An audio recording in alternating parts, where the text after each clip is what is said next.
जी दोस्तों, नमस्कार, good morning और अभिवादन आप सभी को। हम लोग अरे एक मिनट, लाइट तो जलाई नहीं।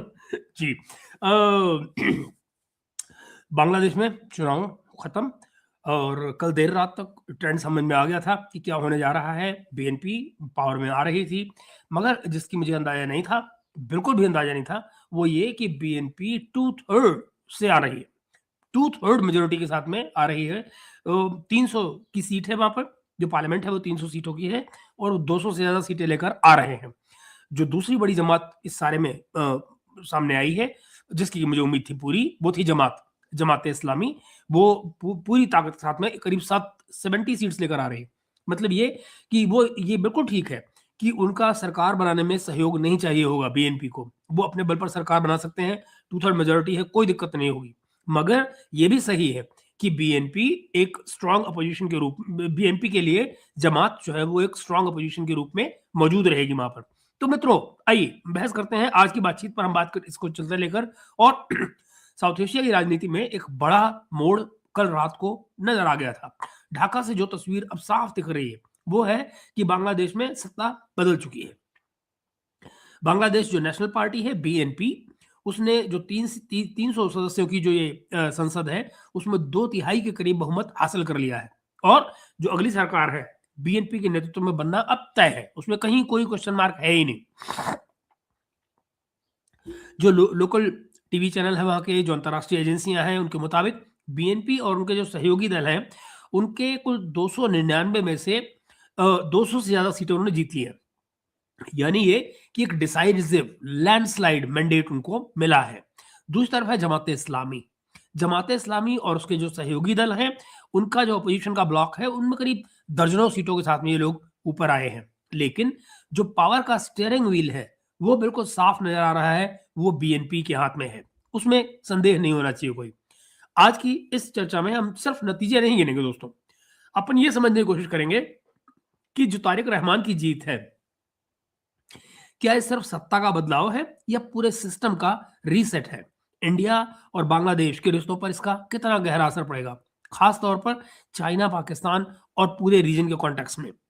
तो इसमें सबसे अहम बात क्या है कि क्या यह बदलाव भारत के लिए खतरा है या मौका है। तो चलिए शुरू करते हैं दोस्तों। सबसे पहले जरा नंबर साफ कर लेते हैं, संख्या साफ कर लेते हैं। वो क्या है? ताजा नतीजों और काउंट के हिसाब से जो बांग्लादेश की नेशनलिस्ट पार्टी है, उसके जो अलाइज हैं, उन्होंने मिलकर अब तक 299 सीटों में से करीब 212 जीत ली हैं। अब जरा सोचिए, 299 में से 212 वो ऑलरेडी जीत चुके हैं, यानी 2/3 के लगभग का बहुमत उनको मिला हुआ है। ये बीएनपी की हिस्ट्री की सबसे बड़ी जीतों में से एक है। और 2024 की जो उथल-पुथल हुई है, जिसमें हमारे शेख हसीना का जो जो तख्ता पलटा गया एंड ऑल दैट, उसके बाद जो पॉलिटिकल स्टेबिलिटी है, उसका एक साफ संकेत भी है। ये भी कि अच्छा खासा नंबर वोटर्स का रहा है, जिन्होंने वोट दिए हैं। हालाँकि अगर आज हमारे इस प्रोग्राम की शुरुआत का आप विजुअल देखें, मैंने बड़ा लंबा विजुअल आपको दिखाया है। वो दिखाया इसलिए है क्योंकि उस विजुअल की खासियत है। अगर आप गौर से उस वीडियो को गौर से देखेंगे, जो मैंने डिस्प्ले में दिखाया है आपको शुरू-शुरू में प्रोग्राम के, वहाँ आपको साफ नज़र आ रहा है कि एक आदमी जो बैठा हुआ है, जो चुनाव करवा रहा है, एक दूसरा आदमी वहाँ आया हुआ है, जो उनसे मोहरें लगवा रहा है। तो एक औरत आई हुई है बगल में, और वो तमाम मोहरों पर वो दोनों बैठ के मोहर लगा रहे हैं। तो मैं आपको दिखा रहा हूँ कि दरअसल ये सब कुछ कितना इंडिकेटिव है। जो चुनाव में लोगों का पार्टिसिपेशन है वो तो है ही, मगर ये भी सब साथ-साथ ही चल रहा है। तो वो एक किस्म की धांधली है जो मैंने आपको दिखाई है। मैंने कहा जस्ट कहीं आपसे मिस हो जाए तो उसको गौर से देखिएगा। खैर, आगे लीजिए। तो अलग-अलग जो रिपोर्ट्स आई हैं, उनमें जमात इस्लामी की जो रेंज बताई जा रही है, वो 50 से 70 सीटों के बीच की बताई जा रही है। यानी कि दर्जनों सीटों वाला मामला है। लेकिन किंग मेकर बनने का उसमें कहीं कोई जुगाड़ नहीं है। ऐसा नहीं है कि जमात जो है वो किंग मेकर बन जाएगी और सरकार को जब चाहे गिरा लेगी, ऐसा कुछ नहीं होने वाला। ये कुछ नहीं होने वाला।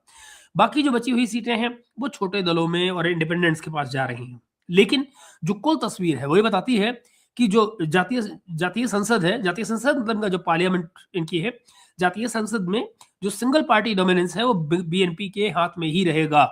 और सरकार बनाने के लिए उनको किसी भी बड़े जोड़-तोड़ की ज़रूरत नहीं पड़ेगी, ना उनको कोई कोलिशन बार्गेनिंग की ज़रूरत पड़ेगी। कोई खिचड़ी सरकार बनकर बांग्लादेश में नहीं आ रही है, which is in a way good thing, I must say, which is in a way good thing. Anyway, Tariq Rahman की जो 2 सीटों में लड़ा है वो, एक ढाका में है, एक वो बांग्ला में है आई थिंक।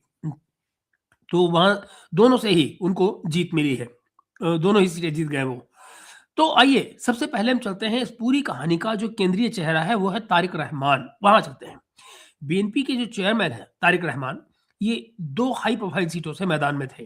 राजधानी की ढाका 17 और उत्तर बांग्लादेश की जो पारंपरिक सीट है, बीएनपी का गढ़ माना जाता है उसको, बोगरा 6 से। नतीजों के मुताबिक जो तारिक रहमान हैं, इन्होंने दोनों ही सीटों पर अपनी जीत को दर्ज किया है और अलग-अलग इलाकों से सीधा-सीधा ताज़ा जनादेश लेकर आ रहे हैं। दैट मीन्स देश में हर तरफ उनकी छवि अच्छी है और लोग उनको एक मानने वाला चेहरा मान रहे हैं कि भई हाँ, स्वीकार्य हैं वो। ढाका से 17 में जो अनऑफिशियल रिजल्ट्स हैं उसके मुताबिक तारिक ने लगभग 72,000 से ज़्यादा वोट लिए हैं। 72,000 से ज़्यादा वोट लेकर जमात के उम्मीदवार को उन्होंने एक कड़ी लेकिन बिल्कुल साफ मार्जिन से हराया है। उसमें कोई शक की गुंजाइश किसी को नहीं होनी चाहिए। जबकि बोगरा 6 में उनकी बढ़त और भी ज़्यादा कंफर्टेबल थी। वहाँ उन्होंने लगभग 2 लाख से ज़्यादा वोट मिले और जो नियरेस्ट राइवल थे वो बहुत पीछे छूट गए उनसे। सिंबॉलिकली इसका मतलब ये कि जो बीएनपी के चीफ हैं तारिक रहमान, अब सिर्फ एक्साइल से रिमोट कंट्रोल करने वाली पॉलिटिक्स नहीं कर रहे हैं। अब उनकी राजनीति जो है वो रिमोट कंट्रोल वाली राजनीति नहीं रह गई है, बल्कि जो कैपिटल की राजधानी में बैठकर मिडिल क्लास की उनके जो नॉर्दर्न होमलैंड है, वहाँ की दोनों तरह से मैंडेट लेकर वो आ रहे हैं।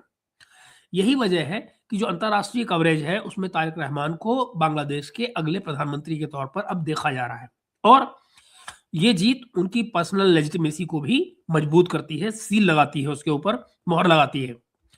देखिए, ये जो चुनाव हुआ है, ये शेख हसीना की जो विदाई हुई, भारत में है वो आजकल, उनका जनरल इलेक्शन, ये उनका पहला जनरल इलेक्शन था। तारिक रहमान का पहला जनरल इलेक्शन था। यानी 2024 का जो भी वो क्रांति आई, जो भी आई थी वो यूथ लेड अपराइजिंग, उसके बाद में ये सिस्टम की सबसे बड़ी और सबसे कड़ी परीक्षा थी। 2 साल पहले तक अवामी लीग का एक लंबा दौर चल रहा था, लगभग 15 साल का, जिसे इंडिया की तरफ से एक गोल्डन फेज भी कहा जाता है। सिक्योरिटी कोऑपरेशन थी भारत के साथ में, नॉर्थ ईस्ट में इंसर्जेंसी पर क्रैकडाउन बिल्कुल दोनों तरफ से हुआ था। जो कनेक्टिविटी के प्रोजेक्ट्स हैं, ट्रेड के प्रोजेक्ट्स हैं, वो बराबर बढ़िया चल रहे थे और इस सब पर दिल्ली और ढाका बहुत नज़दीक आ गए थे। लेकिन उसी दौर में बांग्लादेश के भीतर एक पैरेलल नैरेटिव भी बना। वो ये कि जो अवामी लीग है वो बहुत ज़्यादा अथॉरिटेरियन हो गई है, अपोजिशन पर क्रैकडाउन हो रहा है और लोकतंत्र के नाम पर वहाँ पर कुछ नहीं बचा है। 2024 में फिर ये स्टूडेंट्स वाला जो हुआ, जेन-ज़ी की अगुवाई में जो आंदोलन हुआ, उसने हसीना सरकार को गिराया और एक केयरटेकर ट्रांजिशनल फेज शुरू हुआ। 2026 का जो ये मैंडेट आया है, इससे ये पता लग रहा है कि वोटर्स ने अवामी वाले मॉडल से एक क्लियर ब्रेक चुना है। जो शेख हसीना की पॉलिटिक्स थी, उससे अपने आप को अलग किया है। बीएनपी को 2 तिहाई के करीब मैंडेट देना, ये सिर्फ सरकार बदलने का सिग्नल नहीं हो सकता दोस्तों। ये बात समझने की ज़रूरत है कि बात सिर्फ ये नहीं है कि शेख हसीना के बाद में परिवर्तन नहीं हुआ है। ये नज़र आ रहा है इस मैंडेट से कि शेख हसीना के बाद का नया दौर शुरू हो चुका है और अब शेख हसीना की वापसी मुश्किल होगी, कम से कम यहाँ से, है ना?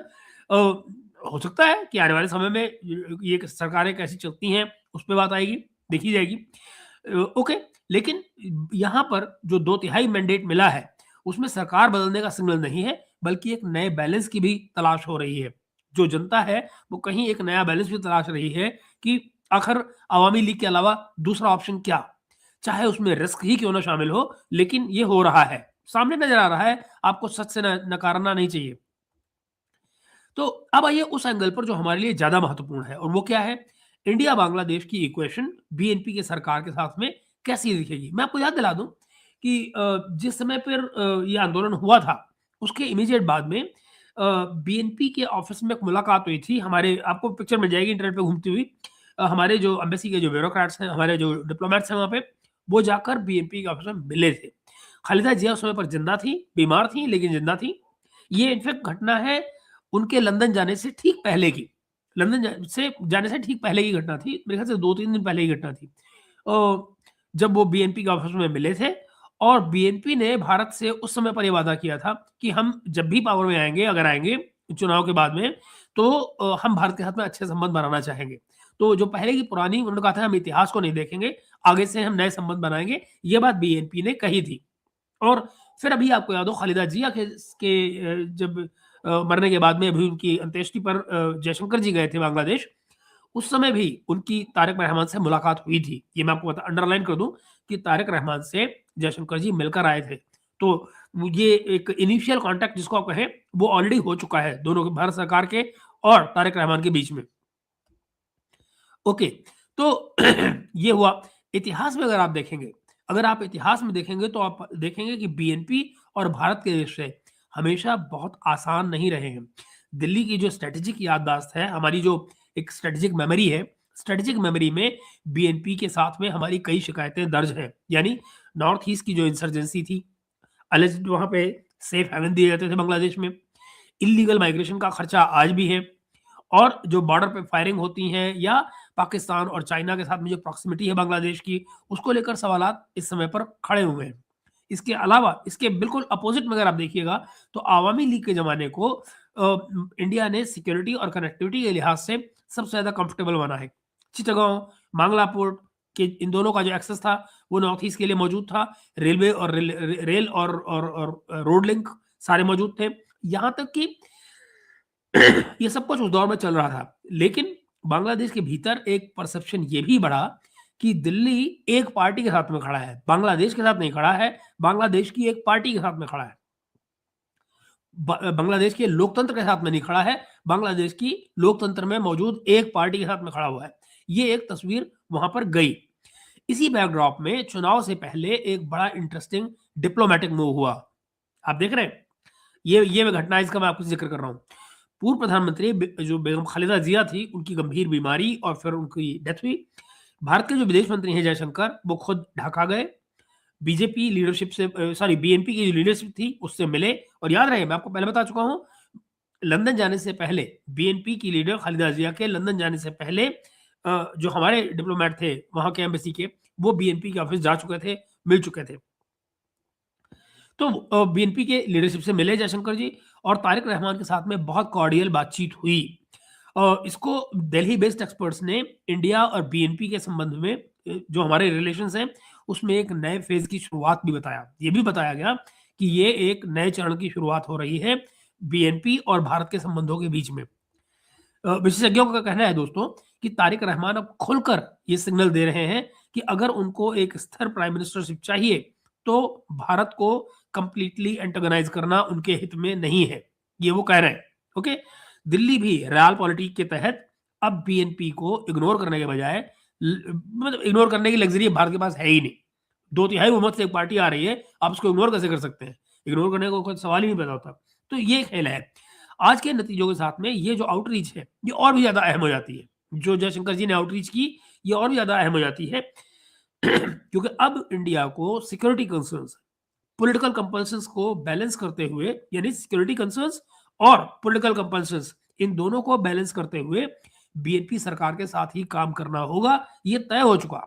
इसमें अब कोई अभाव नहीं रहना चाहिए, अभाव बिल्कुल नहीं होना चाहिए उसको लेकर। अब पिछले 1-2 दशकों में, पिछले 10-20 से 20 सालों में बांग्लादेश की जो साउथ एशिया की जो रेयर इकोनॉमिक सक्सेस स्टोरी रहा है बांग्लादेश, सफल टेक्सटाइल का उनका जो काम था एंड ऑल दैट, गारमेंट्स की एक्सपोर्ट, इनफैक्ट जिसको कम आपके यहाँ बात की जाती है हमारे यहाँ, वो बांग्लादेश का जूट पर जो काम था वो भी बहुत एक्सपोर्ट हुआ है। ये बात मैं पर्सनली जानता हूँ, पर्सनली मुझे ये बात मालूम है। गारमेंट एक्सपोर्ट्स हुए, विमेन वर्कफोर्स पार्टिसिपेशन हुआ, और जो रेमिटेंसेस की बदौलत भी बांग्लादेश को पिछले सालों में ग्रोथ रेट में उसने भारत को भी पीछे छोड़ा, एक टाइम पर भारत को पीछे छोड़ दिया था। लेकिन 2024 और 25 का जो पॉलिटिकल टर्मोइल आया, प्रोटेस्ट हुए, वायलेंस हुआ, रिजीम चेंज हुआ, उसने इन्वेस्टर कॉन्फिडेंस को हिलाकर रख दिया। करेंसी पे दबाव बढ़ा और आईएमएफ टाइप की जो सपोर्ट थी उसकी जरूरत खोलकर सामने आ गई और आईएमएफ को वहां फंड करना पड़ा। ठीक, जो नई बीएनपी की सरकार है उसके सामने इमीडिएटली इकोनॉमिक एजेंडा बड़ा क्लियर है। पॉलिटिकल स्टेबिलिटी को रिस्टोर करने की जिम्मेदारी मौजूद है, और इसके अलावा फैक्ट्रीज, फॉरेन इन्वेस्टर को रीएश्योर करना, यूथ अनएम्प्लॉयमेंट को केयर टेक करना, और उसके अलावा जो असमानता है, इनइक्वालिटी है, उससे निपटना। साथ ही साथ इंडिया, चाइना, गल्फ तीनों को बैलेंस करके इंफ्रास्ट्रक्चर और ट्रेड डील्स को चलाना। This is going to be a you know mammoth task. Bharat के लिए इसका सीधा मतलब क्या बनता है? भारत के लिए सीधा मतलब है कि अगर बांग्लादेश स्टेबल और ग्रोथ ओरिएंटेड रहता है तो हमारी north east connectivity, BIMSTEC, bay of Bengal, maritime cooperation, सबको फायदा होगा। अगर इंस्टेबिलिटी जारी रहती है तो इलीगल माइग्रेशन, बॉर्डर क्राइम्स और सिक्योरिटी कंसर्न्स ये फिर से हेडलाइन बन जाएंगे। तो बात क्या है, आगे चलते हैं। दो सवाल उठते हैं। अब वो सवाल उठाते हैं मित्रों, वो सवाल जो इंडिया और वेस्ट दोनों के दिमाग में है, भारत और पश्चिम, अमेरिका और यूरोप दोनों के दिमाग में है। जमात इस्लामी, जमात इस्लामी और बाकी इस्लामिस्ट फोर्सेस का रोल अब क्या होगा? आपको याद है, अभी ज़्यादा दिन नहीं, कोई 15-20 दिन पहले की बात है, जब एक रिपोर्ट आई थी और जिसमें ये कहा गया था कि सीआईए प्लान ये कर रही है कि अगर ज़रूरत पड़ती है तो जमात को एक मोहरे के रूप में यूज़ किया जाए, है ना? तो और जमात बड़े आराम से ऐसा मोहरा बन सकती है, पहले के इसके एग्ज़ाम्पल मौजूद हैं। तो इस चुनाव में जमात इस्लामी और उसके जो अलाइज़ हैं, उन्होंने दर्जनों सीटें ली हैं, तो एक मजबूत अपोज़िशन की मौजूदगी जो है, वो ऑलरेडी हो चुकी है। लेकिन जो रूलिंग ड्राइवर सीट है, वो बीएनपी के पास ही है, उनके पास पूरी की पूरी 2/3 मेजॉरिटी है। बीएनपी और जमात का पुराना गठजोड़, ये दिल्ली के लिए, भारत के लिए एक चिंता का विषय बना रहेगा, क्योंकि इतिहास ऐसा है। वार क्राइम की जो पॉलिटिक्स थी वो बाकायदा से जुड़ी हुई है, उससे लेकर माइनॉरिटीज और रेडिकलाइजेशन का जो सवाल है वहां तक। इनफैक्ट रनअप जो था अभी सिलेक्शन का, उसमें जमात के लोगों की जैसे जैसे बयान आए हैं वो हिला देने लायक है। वो तो औरतों को काम नहीं करने देना चाहते, वो तो न जाने मतलब वो तालिबान की जैसी बातें कर रहे थे। तो ये सारी बातें मौजूद हैं और न भूला जाए कि ये अब बांग्लादेश की सबसे मजबूत अपोजिशन पार्टी बन चुकी है जमात। तो आप जो तथ्य हैं उनको तो नहीं आप इग्नोर कर सकते। जो प्री इलेक्शन कमेंट्री है उसमें सामने आया था कि बीएनपी ने पब्लिकली जमात से अपनी दूरी बनाने की कोशिश की थी, ताकि इंडिया और जो वेस्टर्न कैपिटल्स हैं जो अमेरिका और यूरोप में है वहां ये संदेश जाए कि नई सरकार जो है वो इस्लामिस्ट फ्रंट की नहीं होगी। लेकिन रियलिटी ये है दोस्तों कि जो सड़क की ताकत है, जिसको स्ट्रीट पावर हम कहते हैं, स्ट्रीट पावर नैरेटिव बिल्डिंग में जो इस्लामिस्ट ग्रुप है उनका असर बाकायदा बना रहेगा, उनका असर है और आगे भी बना रहेगा। फौज, इंटेलिजेंस, ब्यूरोक्रेसी, यानी जिसको हम दूसरे शब्दों में डीप स्टेट कहते हैं, गहरा राज्य वो किसके साथ अलाइन होता है, ये तय करेगा कि पॉलिसी मॉडरेट रहेगी या हार्डलाइन की तरफ जाएगी। यही वो स्पेस है दोस्तों जहां जहां से फ्यूचर की स्टेबिलिटी और इंस्टेबिलिटी दोनों निकल सकती हैं। और यहीं पर इंडिया, अमेरिका, चाइना और गल्फ सबकी निगाह रहने वाली है। तो बात की आखिर में अगर मैं आपसे कहूं कि कुल मिलाकर तस्वीर ये है, शेख हसीना का लंबा 15 साला दौर अब खत्म हो चुका और बांग्लादेश नेशनल पार्टी जो है उसने 2/3 के करीब बहुमत लेकर जो जातीय संसद है उसमें सत्ता अपने हाथ में ले ली है। तारिक रहमान ढाका 17, बोगरा 6 दोनों सीटें जीतकर एक डबल जनादेश के साथ में नेशनल स्टेज पर पहुंचे हैं और अगले प्राइम मिनिस्टर के तौर पर उनका नाम लगभग तय नजर आ रहा है। तो भारत के लिए ये पल अनकंफर्टेबल भी है और अवसर भी है, अपॉर्चुनिटी भी है। एक तरफ सिक्योरिटी, जमात और डोमेस्टिक ऑप्टिक्स की चुनौतियां हैं, तो दूसरी तरफ एक पड़ोसी डेमोक्रेसी में पीसफुल ट्रांसफर ऑफ पावर हुआ है और रिश्तों को नए सिरे से डिफाइन करने के लिए एक जबरदस्त मौका है। असली सवाल ये है दोस्तों कि दिल्ली और बीएनपी की जो सरकार है वो इस खतरे को मतलब सिर्फ खतरे के फ्रेम में हम देखेंगे, क्या हम बीएनपी की सरकार को सिर्फ खतरे की तरह से देखेंगे या कि फिर एक टफ लेकिन जरूरी एंगेजमेंट की तरह हैंडल करेंगे कि भाई ठीक है, मुश्किल होगी, बातचीत रिश्ते बनाने में मुश्किल चैलेंजेस आएंगे, लेकिन डील हमको इनसे ही करना है और चूंकि हम तो इनसे डील करना है तो करना है। फिर आपको अच्छा बुरा लगे वाली बात है ही नहीं। ये वैसा ही है कि हमारे लिए अपॉर्चुनिटी, एक जमाने में हम तालिबान के खिलाफ लड़ रहे थे, आज हम तालिबान से कोऑपरेट कर रहे हैं। तो इसे कहते हैं अंतर्राष्ट्रीय राजनीति। सो आप बताएं मित्रों कि आपको क्या लगता है? आपको लगता है कि बीएनपी की जो सरकार है इंडिया के लिए ज्यादा बड़ा खतरा है या अवसर है, अपॉर्चुनिटी है? कमेंट्स में जरूर लिखिए और हम ये सवाल आपके लिए आने वाले एपिसोड्स में भी जारी रखेंगे। बंगा इसको देखते रहेंगे लगातार। महाराज भाई भी मेरे साथ है, वेरी गुड, बहुत दिन हो गए आपको देखते हुए, कल आप आ गए थे। चलिए, महेश जी, बीएनपी न्यू अवामी लीग, अब यही मानिए राम भाई शायद हमको यही मानना चाहिए क्योंकि हमको डील तो करना है। जो सच है वो आपके सामने खड़ा है और आप उससे बच नहीं सकते हैं। हमें अच्छा लगे बुरा लगे वाली बात ही नहीं। और मैं आपको बताऊँ, राजनीति में हमको अच्छा या बुरा लगना ही नहीं चाहिए। सही बात ये है कि एक देश है, वहाँ पर एक पॉलिटिकल पार्टी है, वो सत्ता में आई है और अगर हमें उस देश से डील करना है, तो हमें उस पार्टी से डील करना है। इसको कहते हैं रियल पॉलिटिक, बात खत्म। महाराज भाई नमस्ते, गुड मॉर्निंग। और बीएनपी ने बधाई दिया है इंडिया को, हैं? मगर इंडिया को बधाई क्यों दिया है? काहे के लिए बधाई दिया है इंडिया को? ये इंटरेस्टिंग चीज़ है। महाराज भाई लिखो ज़रा, बताओ कि बीएनपी ने क्यों बधाई दिया है, किस बात के लिए बधाई दिया है?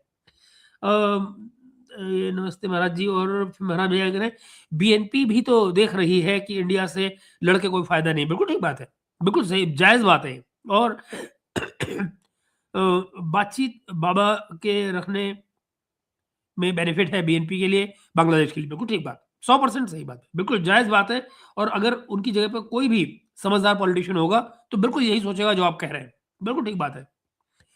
सर पिछले कुछ सालों में बांग्लादेश में जो मेंटालिटी डेवलप हुई है, उसको देखते इंडिया बांग्लादेश रिलेशंस मुझे ज़्यादा अच्छे होते हुए नज़र नहीं आ रहा। अब वहाँ पाकिस्तान का इन्फ्लुएंस भी बढ़ चुका है। बड़ा-बड़ा कुछ नहीं है चंदन, वो मुझे नहीं लगता। कि मैं आपको ईमानदारी से बताऊँ, ये सारी किस्से कहानियाँ हैं, जो आप देखते हैं, परसेप्शन के खेल हैं, जो बनाए जाते हैं मीडिया में। लेकिन आई डोंट थिंक कि इस बात को यूँ देखा जाना चाहिए कि बांग्लादेश का वहाँ कोई इन्फ्लुएंस बन गया है। सॉरी, पाकिस्तान का वहाँ कोई इन्फ्लुएंस बन गया है। जमात के जो लोग हैं, जमात का जो तबका है, वहाँ पर आपको ये इन्फ्लुएंस नज़र आएगा। दूसरी बात एक और कि हमें भी थोड़ा-सा ये देखना चाहिए कि ये नहीं हमें सोचना चाहिए कि भई अगर हमसे रिश्ते हैं, तो बाकी किसी से रिश्ते ही मत रखो। क्योंकि अगर आप ये देखिए कि अलग-अलग पार्टियों से रिश्ते रखने हों, तो उसमें तो हम भी ये कमाल करते ही रहते हैं। यू नो हम अमेरिका से भी बात करते हैं, रशिया से भी बात करते हैं, चाइना से भी बात करते हैं, सबसे बात करते हैं। तो अपने रिश्ते अपने-अपने हितों के लिए सबको हक है। शेख हसीना भी चाइना से डील कर रही थी, पाकिस्तान से डील नहीं कर रही थी, चाइना से वो भी डील कर रही थी। और कई जगह पर अगर आप शेख हसीना की याद करें, तो बहुत सारे प्रोजेक्ट्स ऐसे थे, जहाँ पर शेख हसीना ने भारत को इग्नोर करके चाइना की गोद में जाकर बैठे थे। तो ये सारा कुछ चलता रहा है। वो अलग बात है कि बाद के दिनों में चाइना और भारत जो है, उन्होंने बोथ नेपाल में और बांग्लादेश में कोऑर्डिनेटेड पॉलिसीज़ रखी थी। भारत के साथ में चाइना का कोऑर्डिनेशन रहा था, ये देखने में कि चीज़ें वहाँ पर कहीं अमेरिका को ज़्यादा ही ना घुस जाए। ये चीज़ें चली थी। फूड एडिटर भाई जय श्री राम। और चंदन कह रहे आगे कि सर मोदी जी ने ट्वीट करके बधाई दिया है बीएनपी लीडर को। ठीक बात है, बिल्कुल देना चाहिए। ये एक डेमोक्रेटिक प्रोसेस है। और देखिए, अनलाइक पाकिस्तान, आपको यहाँ पर बड़े पैमाने पर उस तरह की न तो हिंसा नज़र आई है, न मैनिपुलेशन नज़र आया है। और ना ही वो अंतर्राष्ट्रीय संस्थाओं में कहीं से जो है वो रिपोर्ट हुआ इस तरह से। तो कोई लार्ज स्केल वायलेंस या लार्ज स्केल मैनिपुलेशन जैसा कुछ नज़र नहीं आया है सड़क पर। तो दैट मीन्स कि जो ट्रांजिशन हुआ है, वो एक डेमोक्रेटिक ट्रांजिशन है and one should respect that. As a democracy we should respect that. Sir वो जो एक खबर फैल रहा है था कि बांग्लादेश पाकिस्तान से मिलिट्री इक्विपमेंट लेने जा रहा है। अरे चंदन, कैसी बातें करते हो? मैंने कई बार प्रोग्राम्स में किया है और आपको मैं बताऊँ, भैया कैपेसिटी नहीं है। मैंने तब भी प्रोग्राम करके आपको कहा था, ये पाकिस्तानी झूठ बोल रहे हैं, बकवास कर रहे हैं।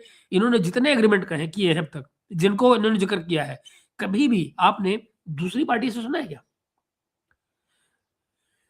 किसी भी दूसरी पार्टी से आपने सुना है कि भई हम इससे ज़्यादा डील कर रहे हैं, तो ये पाकिस्तान ने तो कहा। दूसरे आदमी ने कभी कहा? नहीं, कुछ नहीं कहा। कोई नहीं है बात। और वो सब के सब बाद में खारिज हो रही है कि नहीं? वो सब के सब बाद में खारिज हो रही है। अब तो ये भी पता लग रहा है कि जो गन्स इन्होंने सप्लाई की थी, जो एम्यूनिशन सप्लाई किया था यूक्रेन को पाकिस्तान ने, वो पता लगा कि जो फौजी इस्तेमाल कर रहे हैं, उन्हीं को फट फट रहा है। 1971 और 75 के आसपास का जो एम्यूनिशन था, वो उसको इन्होंने सप्लाई कर रखा है, अपने को बचाने के लिए कि भई अपने यहाँ से निकल गई गंदगी और वहाँ से ले लो। और वहाँ जंग का माहौल है, कोई देखने वाला नहीं, कोई जाँचने वाला नहीं। तो पाकिस्तानियों ने तो ऐसे-ऐसे भी खेल किए। इनके जेफ-17 का देखो, अच्छा मैं आपको एक एग्ज़ाम्पल देता हूँ। अब तक ये जितनी तरह के ऑर्डर बता चुके हैं कि हमारे जेफ-17 की, उसी के आ रहे हैं। जेफ-17 की बात कर रहे हैं ना, जेफ-17 के जितने ऑर्डर बता चुके हैं, ज़रा मुझे बताओ प्रोडक्शन कैपेसिटी इनकी टोटल कितनी है? 1 साल में 25 की। हुँ? बनाते ये कुछ भी नहीं। जिसको आप कहते हैं ना कि पाकिस्तान ने बनाया है, वो सिर्फ़ कहना है। एक्चुअली सारे का सारा माल माल उठ के आता है चाइना से, ये वहाँ पेचकसगिरी कर रहे होते हैं, स्क्रू ड्राइवर गिरी कर रहे होते हैं, इसके अलावा उसका कोई मतलब नहीं होता है, असेंबली कर रहे होते हैं पाकिस्तान में, दैट्स इट। तो अ, उससे फ़ायदा क्या मिलता है कि भई पाकिस्तान के नाम पे चीज़ें बाहर जा रही हैं, चाइना से लेने में अमेरिकी दिक्कत आती है, तो वो जुगाड़ हो जाता है, मेड इन इंडिया वाली बात नहीं रह जाती, मेड इन पाकिस्तान हो गया, मेड इन चाइना में लोग ऑब्जेक्शन कर सकते हैं। तो ये खेल है, जो चल रहा है, चलते रहने दो। मगर आप ये देखिएगा कि उनकी कैपेसिटी 25 की जो है, वो तो भैया खुद पाकिस्तान की ज़रूरत पूरी करने के लिए नहीं है। 25 जहाज़ों की जो ज़रूरत है असेंबली की, वो खुद पाकिस्तान के अपने लिए पूरी नहीं पड़ती है। और ऐसे में वो जो बाकी के ऑर्डर्स की बात कर रहे हैं, वो कहाँ से पूरे करेंगे? दूसरी बात सुनिए कि जो जो जो जो अगर अगर आप ये मानकर चलिए कि करंट सप्लाई की बात कर दें और अपनी सप्लाई बंद भी कर दें, तो भी आप ये देखिए कि ये तमाम ऑर्डर आने वाले न जाने कितने सालों के लिए बचे हुए हैं। कारण क्या है? सप्लाई ही नहीं कर पाएँगे। कारण क्या है? क्योंकि न तो चाइना ने कोई इनके यहाँ फैसिलिटी बढ़ाई है, नंबर 1। नंबर 2, उस तमाम जहाज़ों में जेफ-17 में इंजन कौन-सा लगता है? रशिया का, राइट? अब मुझे बताओ, वो रशिया ने क्या इंजन की सप्लाई चाइना को बढ़ाई है? नो! एक भी इंजन की सप्लाई नहीं बढ़ाई है। तो आपको जो तथ्य हैं, वो ये सारी कहानी सुना देते हैं कि दरअसल ये सब का सब रॉयटर्स में जो 2 लोग लिख रहे थे लगातार और रॉयटर्स से जो स्टोरीज़ आई थी, उनको लेकर अब दुनिया हँस रही है। नज़र आ रहा है कि वो स्टोरी जो थी, वो प्लांटेड थी। ना किसी का नाम है, ना किसी सोर्स का नाम है, ना कोई ऑफिशियल ऐवें ही हवाबाजी करते रहो बैठ के। ठीक है, करते रहो। सर क्या हमसे फेयर इलेक्शन कह सकते हैं? बिल्कुल ऊपर कह सकते हैं। बिल्कुल कह सकते हैं। देखो, छोटा-मोटा वायलेंस हर इलेक्शन में होता ही है और हर जगह होता है, भारत में भी होता है, जब कभी इलेक्शन होते हैं। वायलेंस तो आप बच नहीं सकते, मगर यहाँ क्या है कि उस तरह का वायलेंस नहीं, जहाँ पर मैनिपुलेशन की बात की जाए कि भई इलेक्शन को ही मैनिपुलेट कर दिया। या कि पाकिस्तान जैसी जगह जहाँ पर वायलेंस नहीं होता है, मगर काम हो जाता है। जीतता वही है जिसको फौज चाहती है। तो वो मतलब वो जुगाड़बाज़ी जो है, वो यहाँ नहीं नज़र आई है। और ये भी नज़र आ रहा है कि फौज ने चीज़ों को अपने अंडर कंट्रोल में रखने की पूरी कोशिश की है। वहाँ पर ज़्यादा कुछ गड़बड़ होने नहीं दी है। ओके। सर बांग्लादेश में क्या अमेरिकन न्यूक्स भी हैं कि ओरेगॉन नेशनल गार्ड कंट्रोल करता है? ऐसा कुछ नहीं है यार, ऐसा कुछ नहीं है। कम से कम अभी तक तो मेरी जानकारी में ऐसा कुछ नहीं आया है। अब इसको जो ये क्या है हर्ष भाई है? अच्छा, हाँ। तो ऐसा ऐसा कुछ नहीं है। इसको आप इतना मतलब ये र्यूमर मॉन्गरिंग है, एक्चुअली ये र्यूमर मॉन्गरिंग है बिना बात की। अब ऐसे तो कहीं भी न्यूक हो सकते हैं, कोई मतलब है? न्यूक्स को रखने के लिए आप देखिए हर्ष, न्यूक्स को रखने के लिए जिस किस्म की फैसिलिटीज़ तैयार करनी पड़ती हैं, हुँ? उसको कोई लाख चाहे, लेकिन सैटेलाइट्स की निगाह से नहीं बच सकते। जो जितनी परतों के नीचे आपको रखना पड़ता है, जिस तरह का कंक्रीट स्ट्रक्चर बनाना पड़ता है, तो किसी को ये एग्ज़ैक्टली ये पता ना भी लग पाए कि इसके अंदर न्यूक्स है या नहीं, ये अंदाज़ा ज़रूर होता है कि ये न्यूक्स रखने की जैसी फैसिलिटी है। Something like where nukes can be kept. उस तरह की फैसिलिटी आपको हमेशा पता लग जाता है कि हाँ, यहाँ कुछ गड़बड़ है। मगर वो चीज़ होती तो अब तक खबर आ जाती। ना सिर्फ़ अमेरिका वगैरह की बात कर रहा हूँ मैं, हमारी अपनी सैटेलाइट भी देखती रहती हैं चीज़ें। ओके, आगे देखिए और हमारे साथ राम भाई कह रहे हैं, जी व्हाट अबाउट माइनॉरिटीज़? माइनॉरिटीज़ में आप क्या करेंगे? उनको अपनी चिंता खुद होनी चाहिए और राम भाई एक सीमा के आगे हमने क्या कर लेना है मुझे बताइए? आप माइनॉरिटीज़ के नाम पर बांग्लादेश पे हमला करेंगे क्या? अनलेस कि वो माइनॉरिटीज़ आपकी तरफ आ रही हों और रिफ्यूजी क्राइसिस को खड़ा हो रहा हो, जो कि नहीं है, है ना? जो हमारे यहाँ रिफ्यूजी क्राइसिस हुआ है, उसको हमने कंट्रोल किया है। हमने अपने यहाँ कोई रिफ्यूजी क्राइसिस पैदा होने नहीं दिया बॉर्डर पे। तो इसलिए बियॉन्ड अ पॉइंट हम उसको पॉलिटिकली इस्तेमाल तो कर सकते हैं, पर सच्चाई बताऊँगा आपको मैं कि दरअसल आप इसमें बहुत कुछ कर नहीं सकते हैं। आप पाकिस्तान में आपने क्या कर लिया? माइनॉरिटीज़ तो वहाँ मतलब एट्रोसिटीज़ की बात छोड़िए, वहाँ तो बची नहीं माइनॉरिटीज़। इसके अलावा आप ये देखिए कि जहाँ पर माइनॉरिटीज़ की ये हालत हो गई हो, मैं पाकिस्तान की बात कर रहा हूँ, कि वहाँ तो जो हिंदू हैं, क्या वो अपनी लाशें जलाते हैं? अगर जलाते हैं तो कहाँ जलाते हैं, कोई बताए जाके? पता लगे हिंदू भी कब्र में दफन कर रहे हैं। सब चीज़ें खराब हो गई हैं दोस्त। मतलब यहाँ माइनॉरिटीज़ की साउथ एशिया में जो हालत है, वो कुछ बड़ी अच्छी नहीं है टू बी ऑनेस्ट।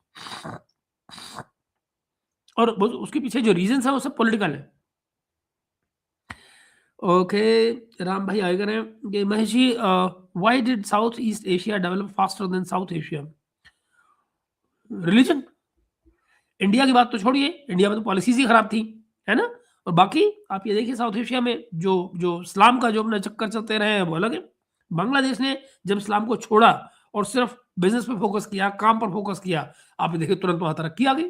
तो जिन कंट्रीज़ ने तरक्की की, वो इसलिए की क्योंकि उन्होंने रिलिजन और पॉलिटिक्स को अलग-अलग रख के देखा। जब आप दोनों का चूरन बना के लोगों को बेवकूफ़ बनाना शुरू कर देते हैं, तो कंट्री पीछे रह जाता है और जनरली इसके पीछे होती है लोकल पॉलिटिक्स। अ, सर वो तो रॉयटर्स में बैठे सारे पाकिस्तानी जे-17 बेचने लग जाते हैं। हाँ, बिल्कुल सही। आवाम को खुश हाँ, आई मीन मतलब खुशियाँ तो ऐसी आती हैं भैया और क्या किया जाए? ये सब जुगाड़बाजियाँ ऐसी चलती हैं। तो मित्रों मैं आपको कहना ये चाह रहा हूँ कि ये जो इलेक्शन हुआ है इसके बाद में उम्मीद ये करनी चाहिए कि रीजन में स्टेबिलिटी आएगी और ये भी उम्मीद की जाएगी खुद बांग्लादेश की जनता के लिए खुशहाली अगर आनी है, तो बिना भारत से उनके संबंधों को ठीक हुए उनके लिए भी कोई गुंजाइश का चांस नहीं है, उनके लिए भी कोई गुंजाइश नहीं है। आप बच ही नहीं सकते। एक देश ने आपको 3 तरफ से आपके भारत ही भारत है। आप कहाँ जाओगे भाई? और ये जो एक और चीज़ नोटिस करिएगा पिछले महीनों में जब से तारिक रहमान आए हैं और खालिदा जिया जो है वो गई हैं, उनकी मौत हुई है। आप ये देखिए कि अब अचानक जो नॉर्थ ईस्ट के ऊपर प्रेशर डाला जाता था ना, ये 7 स्टेट्स हमारी हो जाएँगी और पता नहीं क्या हो जाएगा, समुद्र ले लेंगे, पता नहीं क्या बकवास जो करता रहता था वो यूनुस, वो you know I don't know अब वो कहाँ चला गया है। लेकिन वो नैरेटिव अब कहीं नज़र नहीं आ रहा है। तो एक ये हुआ और दूसरा फिर आप ये देखिए